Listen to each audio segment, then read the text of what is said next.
स्वाइपर आप इसे देख रहे हैं, बहुत ही बड़ा रसल स्वाइपर है और इसका आकार देखकर मैं कह सकता हूँ कि ये एक मादा है, क्योंकि नर जो है वाइपर्स में काफ़ी छोटे होते हैं।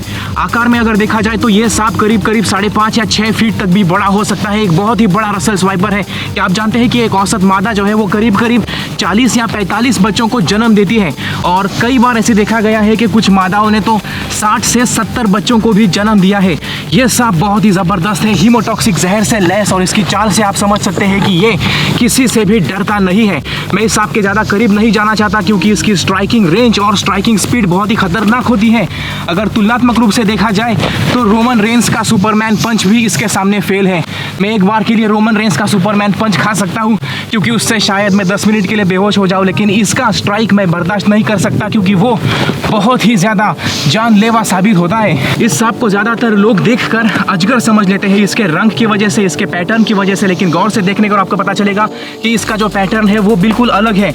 ये चैन नुमार आकृति इसे बहुत ही यूनिक और खूबसूरत बनाती है। बदकिस्मती से इसके इस रंग की वजह से और इस पैटर्न की वजह से ही इस सांप का पहले बड़े पैमाने पर शिकार किया जाता था। इसकी खाल से घड़ी के बेल्ट्स, कमर के बेल्ट्स और अलग अलग चीज़ें जैसे कि पर्स, वॉलेट्स बनाई जाती थी, लेकिन आज इस सांप का शिकार करना कानूनन अपराध है। आप देख सकते हैं इसका जो रंग है वो इस ज़मीन के साथ मेल खाता है और ये दिखाई नहीं देता। चला गया अपने रास्ते पर एक बहुत ही ज़बरदस्त रसल स्वाइपर। मैं यहाँ पर इस सूखे नारियल के पेड़ के यहाँ पर चलने का एक शॉट ले रहा था क्योंकि ये काफ़ी खूबसूरत सा पेड़ है। अगर सही एंगल से शूट किया जाए तो अच्छा शॉट मिलेगा, लेकिन तभी मेरी नज़र पड़ी इसके नीचे इस छावनी में आराम फरमा रहे इस रसल स्वाइपर के ऊपर। अब मान लीजिए अगर मैं यहाँ से लापरवाही के साथ गुजर जाता, इस तरह से अपना पैर अगर मैं सीधे यहाँ पर रख देता तो वो सांप चौंकने पर हो सकता है मुझे डस सकता था। ठीक है, सेफ डिस्टेंस मेंटेन रखो। अब मैं चाहता हूँ कि तुम इस कैमरे को पकड़ लो अपने हाथ में और मैं उसे बाहर निकालने की कोशिश करता हूँ संभाल के। ठीक है, चलिए आजमा कर देखते हैं।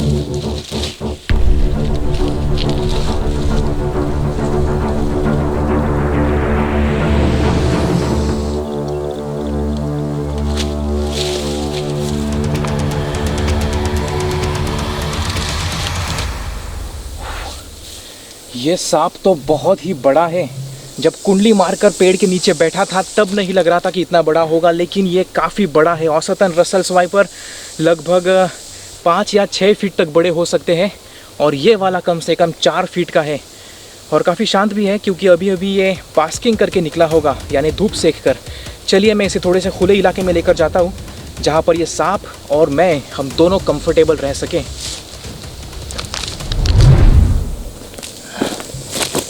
वाओ, आप इसकी फुफकार सुन रहे हैं?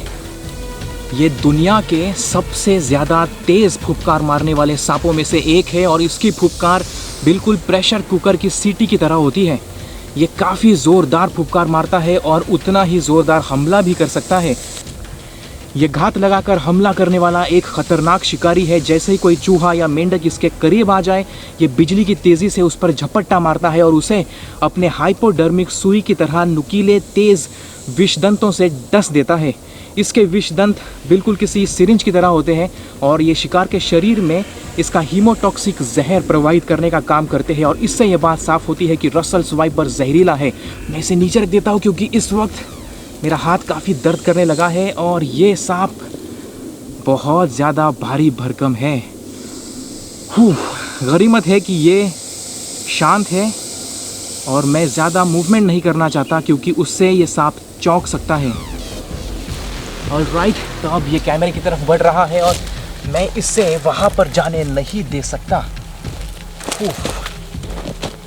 आज से कई साल पहले पैट्रिक रसल्स नाम के एक सरीसृप विशेषज्ञ थे जिन्होंने इस सांप का अध्ययन किया था और उन्हीं भाई साहब के नाम पर इसे नाम मिला है रसल स्वाइपर।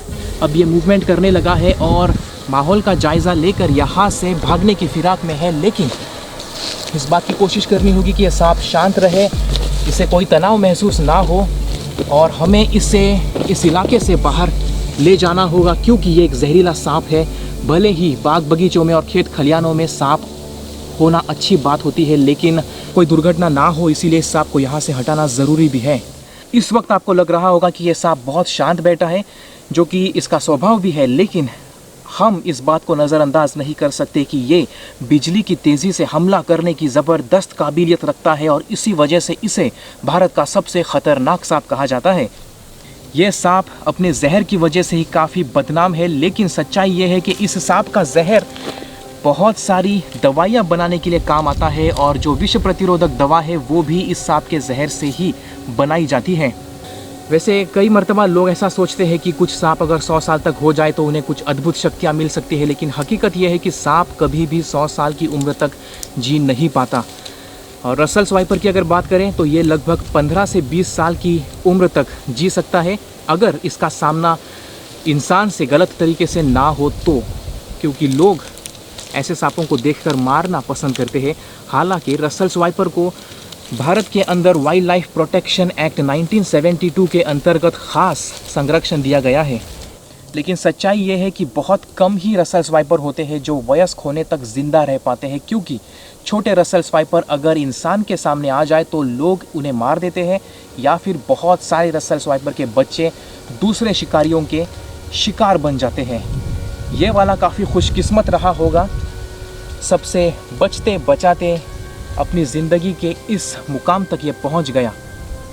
मेरी किस्मत अच्छी थी जो इस वाइपर पे मेरी नज़र पड़ी, वरना गलती से अगर पैर पड़ जाता तो अंजाम कुछ और हो सकता था। बहरहाल इसे उसके घर छोड़ने के बाद अगले दिन मैं पहुंचा अपने शहर के पूरब में बहने वाली एक गुमनाम नदी के किनारे।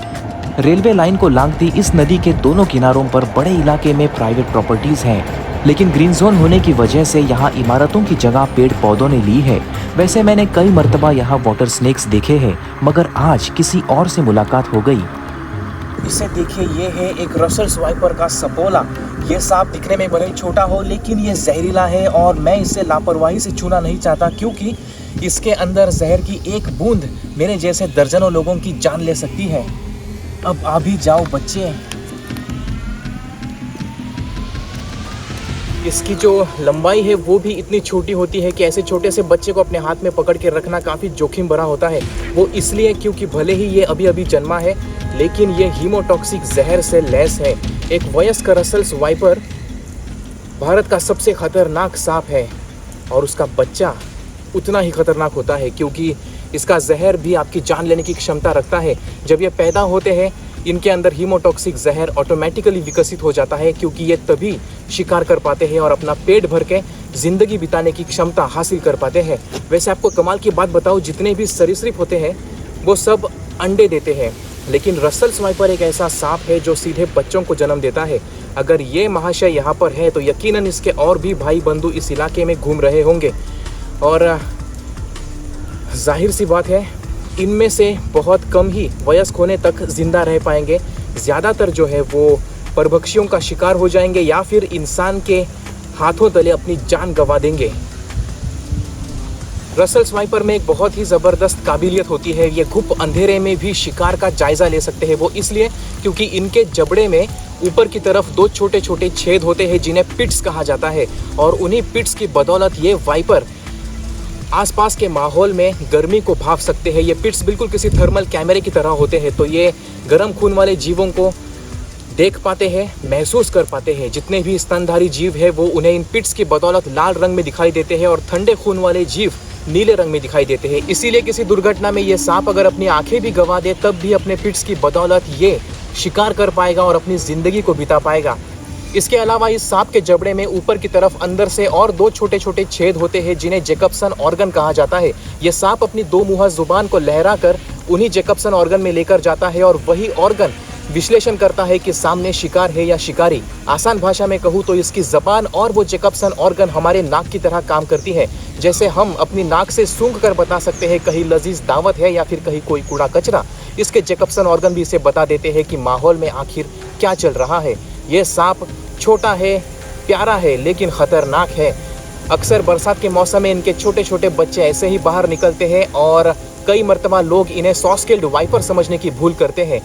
गलती से अगर कोई इनसे भिड़ जाए तो उसकी जान आफत में पड़ सकती है। लेकिन अच्छी बात यह है कि ये सांप हमारे साथ मुठभेड़ होने के बाद सबसे पहले तो भागना ही पसंद करता है। चलिए मैं भी इसे यहाँ पर छोड़ देता हूँ, क्योंकि जाते हुए सांप काफ़ी अच्छे लगते हैं और वैसे भी मैं इसे अपने हाथ में ज़्यादा देर तक संभालना नहीं चाहता। ये सांप ज़बरदस्त है।